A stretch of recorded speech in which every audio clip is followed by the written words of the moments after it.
Hello friends, how are you? Hope all of you are doing well.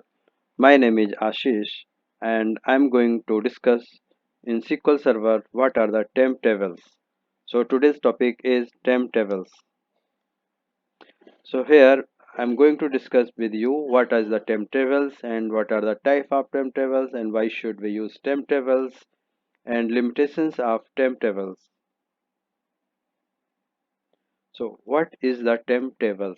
Temp tables are known as temporary tables. We use temp tables to store temporary result set of any complex query on which result set we want to perform some other operations.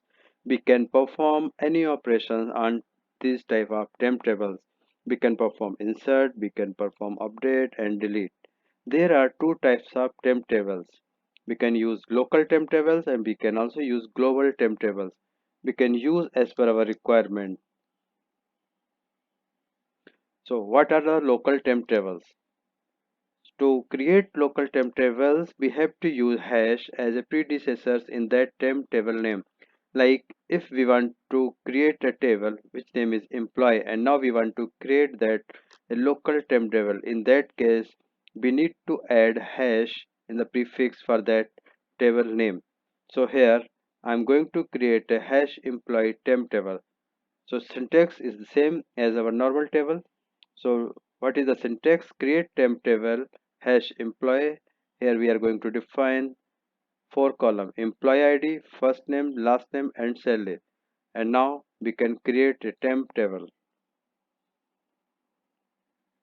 So local temp tables are created in the temp database with a unique name because we can create local temp tables with the same name but in different session. So by creating unique name in tempdb, SQL Server prevents the same name conflict. Suppose we have opened 2 or 3 sessions in SQL Server and we want to create 3 employee tables. So we don't need to worry about this that whether this name is unique or not. It will take care by the SQL Server. We will create same employee table in all these 3 sessions and then SQL Server will create the temp table in our tempdb database, and under that database there is a temporary tables, and in that temporary table it will create hash employee temp tables, but it will add some value in the end so that SQL Server can maintain a unique name for that temp table. Temporary tables are used like physical tables in many ways, which gives us more flexibility, such as we can create constraints, we can create indexes or statistics in these tables. And what are the global temp tables? To, to create global temp tables, we have to use double hash as a predecessor in that temp table. Like if we want to create employee global temp table, so in that case, the name of that global temp tables would be double hash employee and rest thing all the same. Like employee ID, first name, last name, and salary. It will be column for that double hash table, or we can say global temp table. So global temp tables are also created in the tempdb database, but these tables can be accessed by all other sessions if required. If there are multiple sessions and user of one session want to access the global temp table which was created by the other session user, so he can access that table. So global temp table names are not unique in that tempdb database.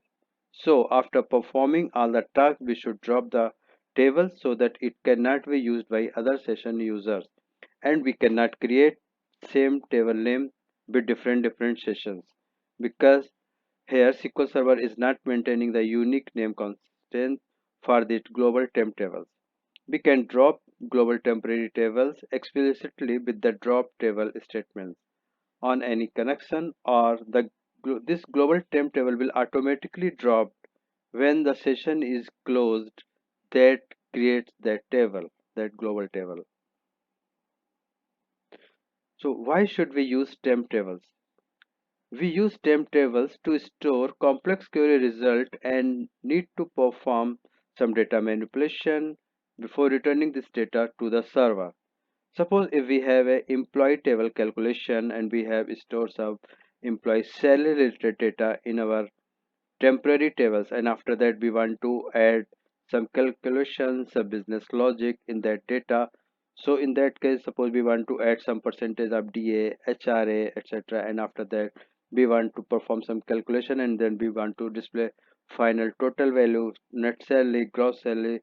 So in that case, we can use these temporary tables, and after performing all these calculation, we can display the data and we can drop these temp tables. When we need to perform some business logic on the data, then we can store data in these temp tables.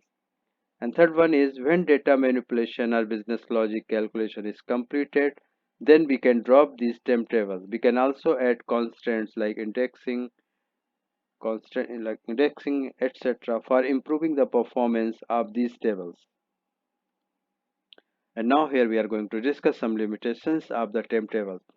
So we cannot validate the calculate data with temp tables once session is closed, as after session closed, local temp tables will automatically drop. So suppose we have calculated some data in a temp tables and after that we have displayed some that data to the user. But now we want to validate that whatever we have made some calculation in that temp table. But as session is closed, so we cannot check that calculated value. So in that case, we have to use a normal table. Like sometimes we need to store that salary related data for the employee. So in that table. But if we want to perform some calculation as that data, so we can use the temp tables. Second one is we cannot create temp tables in user defined database, as these tables automatically created inside the temp db database. And third one, we cannot use temp tables in user defined functions.